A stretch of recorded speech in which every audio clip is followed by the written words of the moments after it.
Hello and welcome to the Kingdom Strength podcast. My name is Troy Briscoe, your host. Today we are talking about periodization.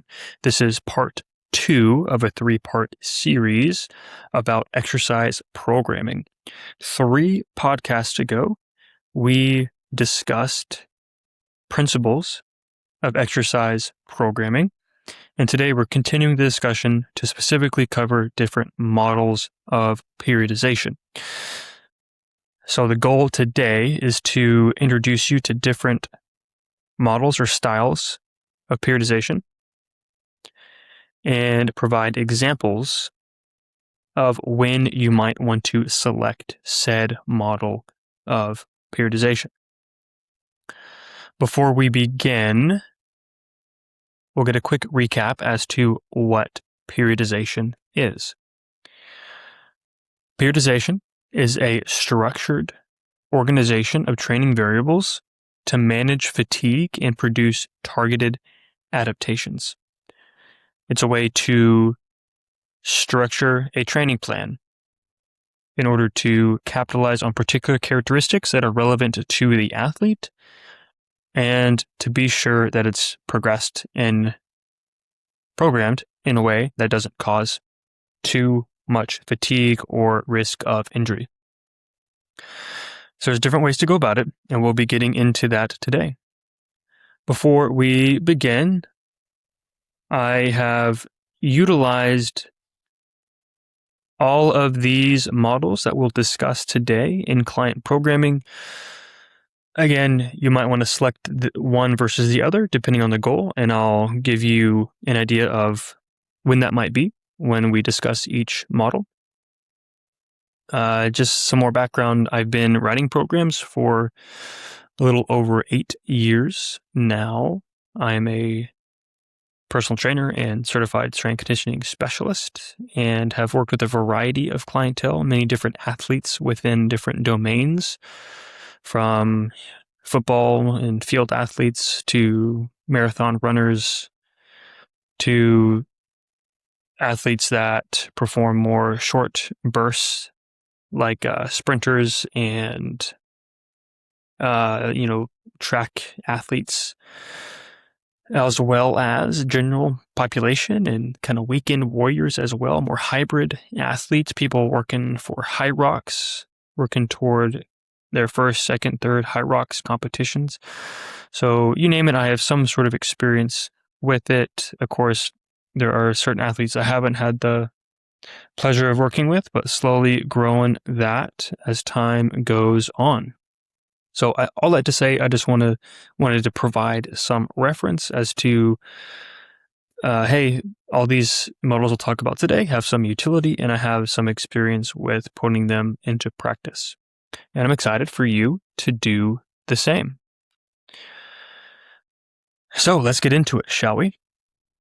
Different models of periodization. We're going to begin with probably the most classic or traditional, if you will, literally called traditional periodization, also called linear periodization. This is simply when you are progressively increasing towards sport-specific characteristics, adaptations within the program. So you're starting with broad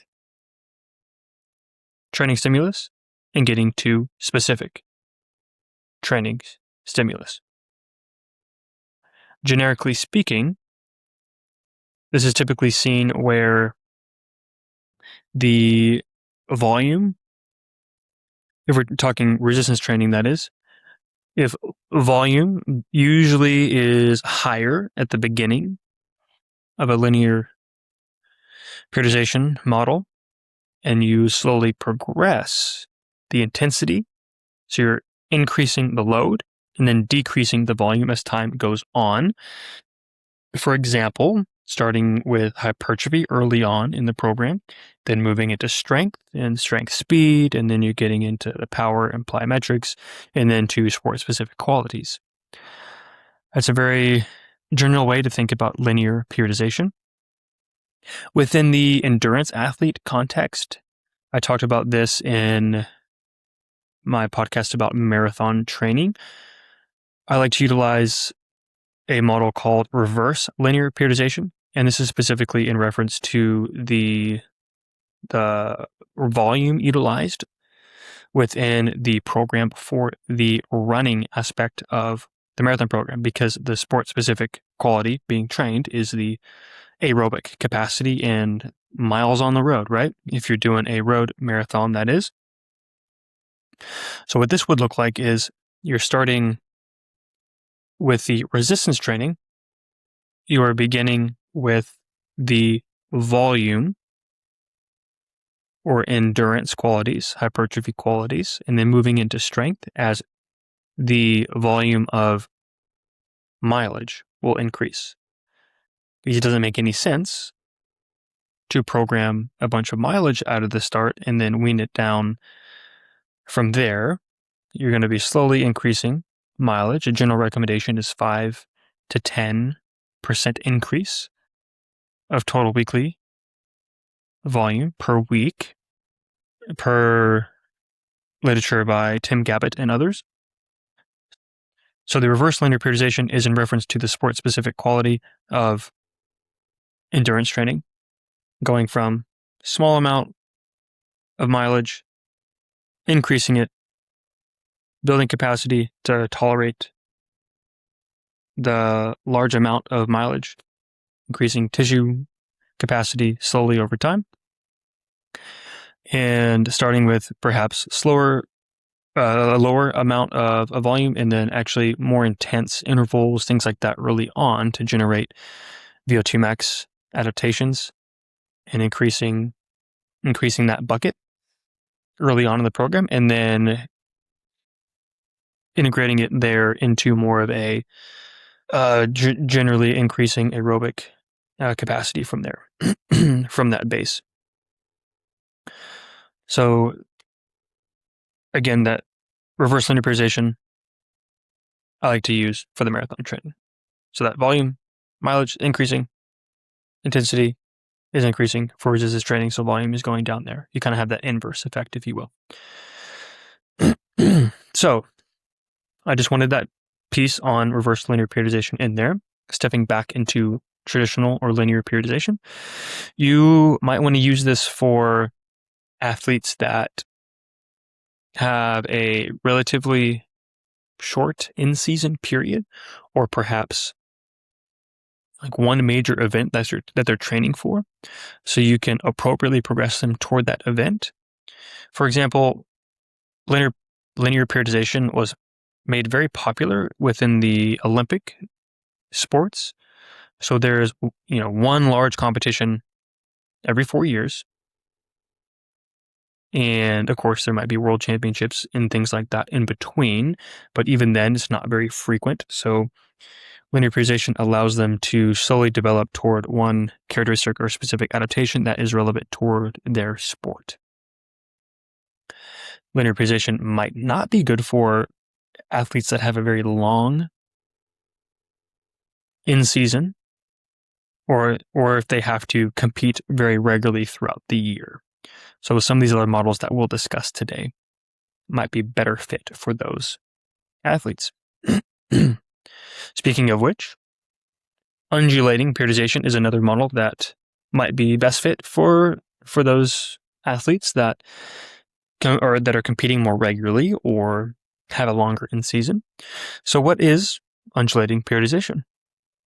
Undulating periodization is when the primary adaptation being trained switches on a daily or weekly basis. So there's two different types of undulating periodization: daily undulating periodization or weekly undulating periodization. Very simply, as easy as it sounds, daily undulating periodization is where the main stimulus being delivered with each workout changes each workout within the week. So for example, what that would look like is perhaps a strength session on Monday, a hypertrophy session on Wednesday, and a power session on Friday, for example. A weekly undulating periodization is when that full week is catered toward one specific stimulus, and then The week after that will be catered to another one, and so on and so forth. For example, 1 week of strength, another week of hypertrophy, another week of power, for example. So the advantage of this is to potentially capitalize on multiple demands or characteristics at one time. Obviously, when you're working on multiple things at one time, you can't quite achieve the same peak that you will going after one characteristic. But this could be good for people, like I said, who need to be more ready for multiple adaptations, like a hybrid athlete, for example, or somebody who needs to be able to compete and express different qualities multiple times throughout the year. And earlier I mentioned long in-season periods. This might be useful, and that is simply because,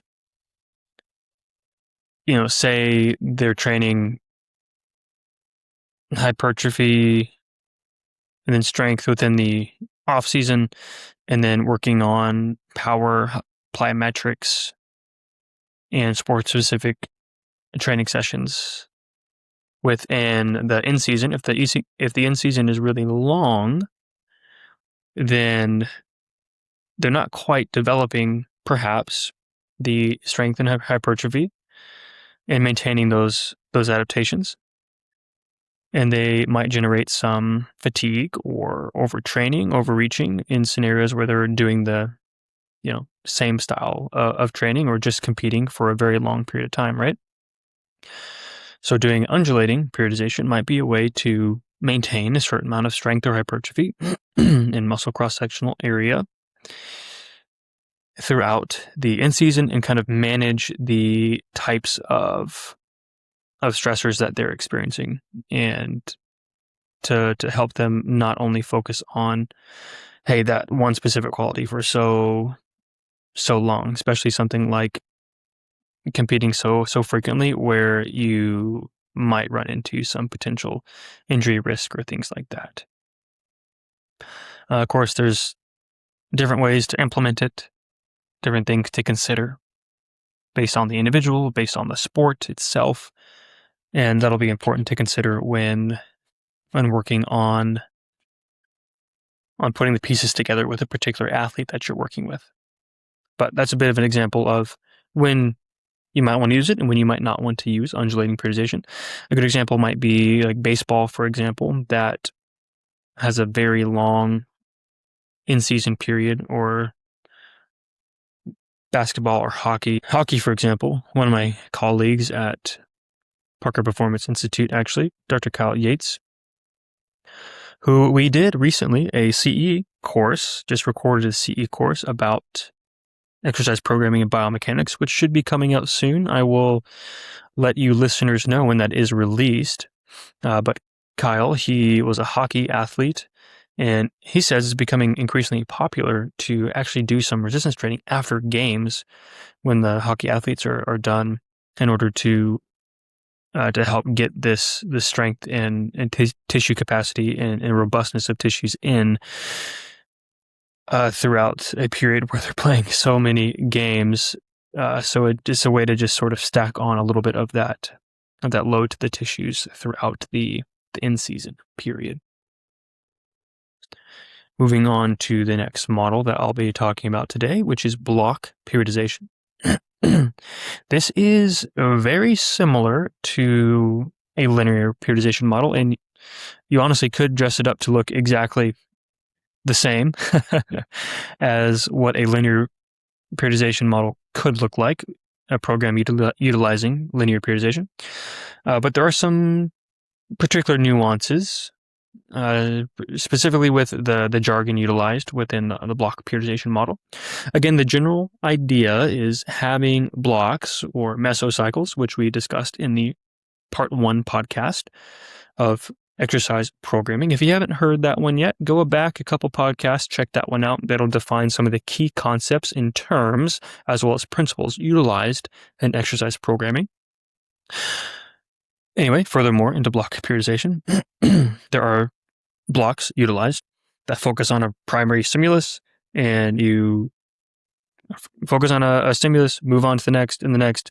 You can progress it as needed toward a certain goal, but very simply put, there are 3 different phases within the block periodization model. One is the accumulation phase. Second is transmutation phase. Third is the realization phase. So what do these mean? The accumulation period is where you're accruing volume. You can think of this as within the linear model, for example, when you're working on hypertrophy, things like that, accruing volume, accumulating those repetitions, right? And then the transmutation would be where you're acquiring more of that strength, speed, getting into a little bit of that power training, right? So transitioning more into from the off season, getting into the preseason a little bit with transmutation.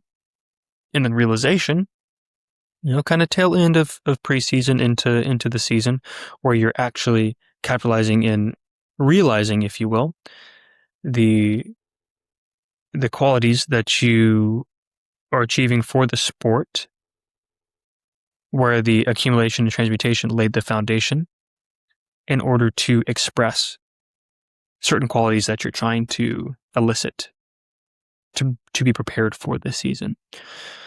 So in the realization phase, you can think of it as that power plyometrics and getting into some sport-specific qualities, right? And it's important to note that if you're working with an athlete, typically at that point, you're handing off the athlete into the sport-specific coaches, the position-specific coaches, where they're going to be actually doing a lot of that. Where the strength and conditioning side of things comes in is the resistance training and managing the volume and intensity and everything that goes along with what they're doing in the weight room, right? So whatever your piece to play in the programming puzzle is, it's good to understand these concepts here. So who might want to use a block periodization? Again, similar demographic or population, if you will, with the linear periodization. Say you're trying to,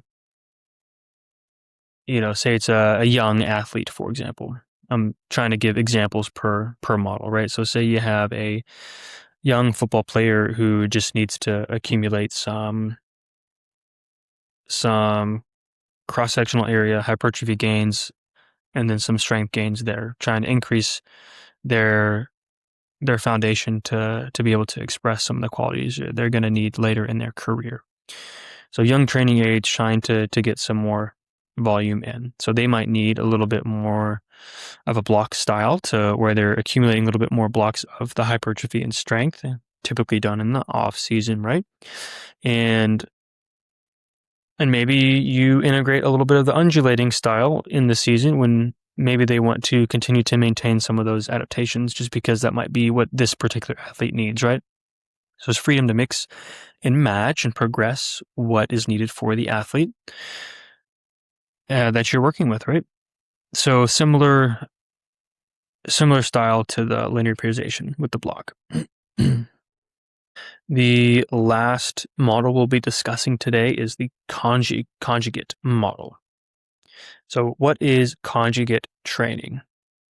So conjugate training really tries to capitalize on strength and power and speed. Typically, people utilizing the conjugate method are athletes who are in the world of Olympic lifting, powerlifting, and trying to get really strong. So what group that really made this popular was Westside Barbell, which many of you may be familiar with. They kind of popularized this method here. And how do you implement this? How you implement conjugate training is doing the strength work and then the power work within one block. So you can think of it almost similar to undulating, to where you're flipping back and forth to the strength and power. But that's really what they try to focus on. And of course, you can integrate conditioning work and other things like that, depending on the athlete, if that's something that they're trying to to work on, general fitness and metabolic adaptations there. But generally speaking, there's going to be what the conjugate method calls the max strength and the max speed, to where they're utilizing high intensity, high load, low amount of reps, long time under tension within one workout, right? And then say that next workout in the week is focusing on quick bar speed, a little bit lower of a weight per the repetitions that they're doing. So still relatively high weight, but not utilizing the max, if you will. For example, you could utilize a 5 rep max weight and do like 2 or 3 reps of that for 3 or 4 sets or so. So with this, you're able to produce high output with each repetition, high speed, high intent with every single rep, because it is a less amount of reps considering the amount of 1 RM percentage you're utilizing, if that makes sense. So less weight per amount of reps that you're utilizing. Classically, like I said, 5 rep max weight for 2 to 3 reps so that you're able to move the bar quickly.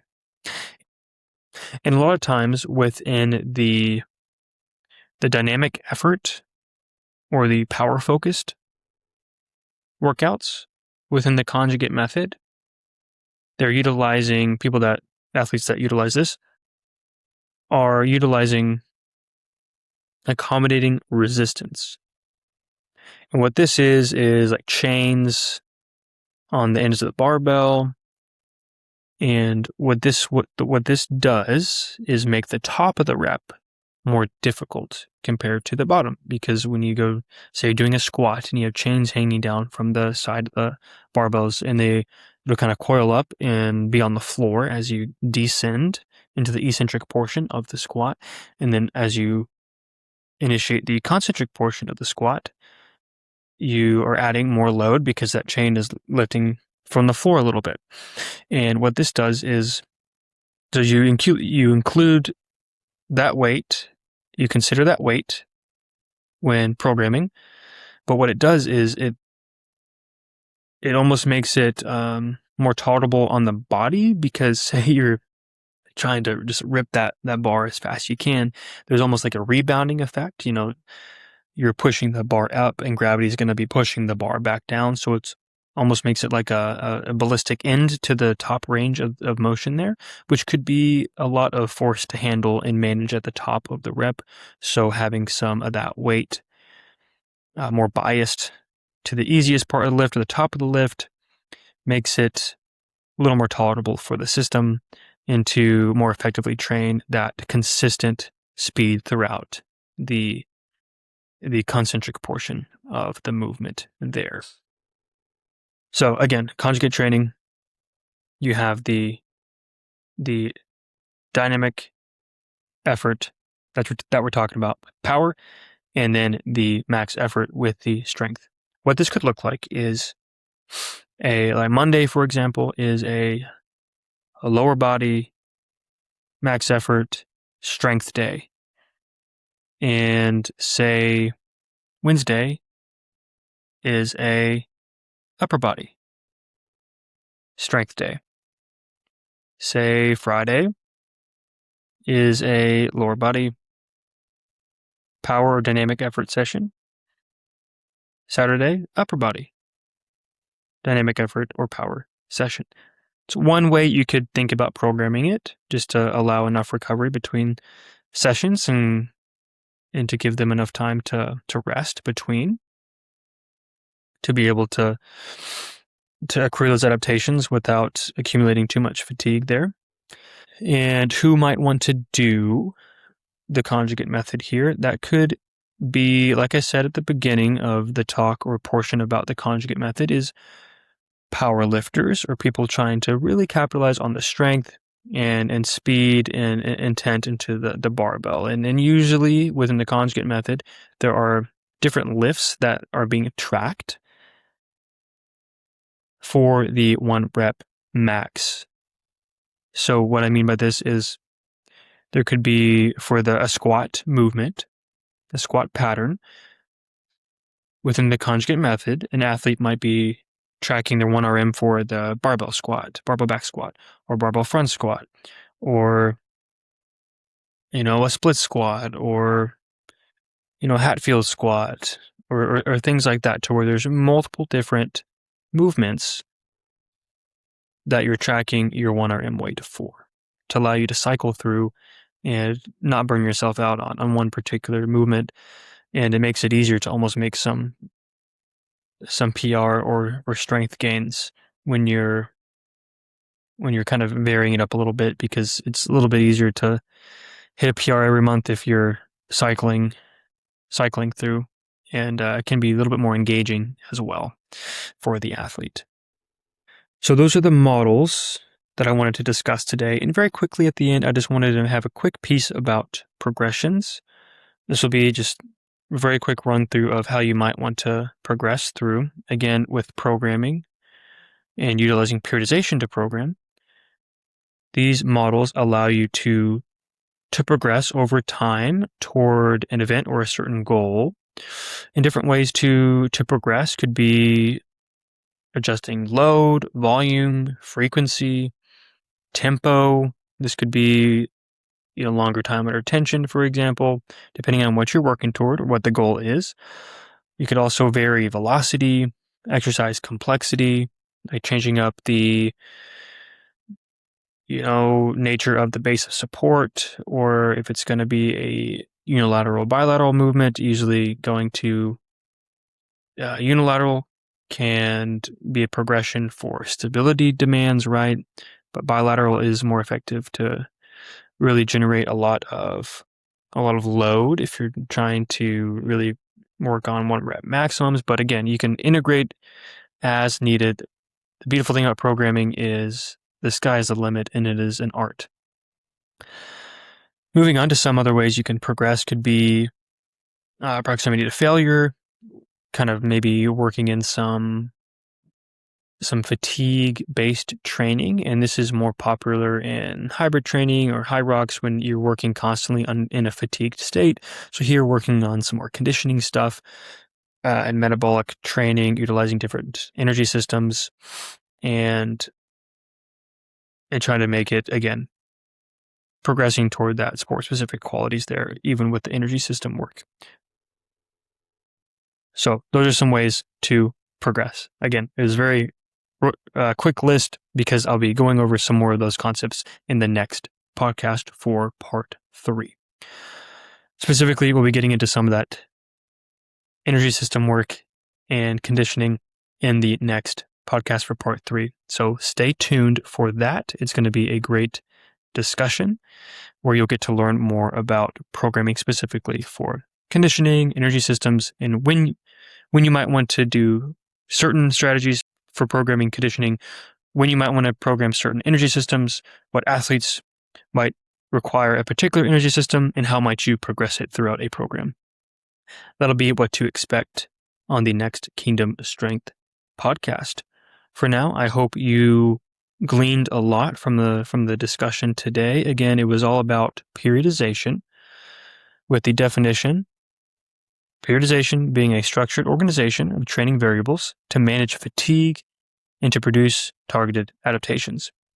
Then we went into different models of periodization, and no matter which model you use, they all naturally integrate this principle of managing fatigue and organizing training variables. But there might be some nuance in selecting them for a particular athlete that you're working with. So with each definition of each model, I gave some examples of when you might want to use it, when might not you want to use it, and then some ideas for progressions at the end. So that was the recap there. Like I said, stay tuned for part 3, which will be coming out in 2 weeks. Mark your calendars. It'll be all about the conditioning piece and getting into energy system training. So until next time, Stay blessed and don't hesitate to reach out if you have any questions. Just wanted to take a moment to say, hope you are enjoying the podcast. Season 2 is nearing an end.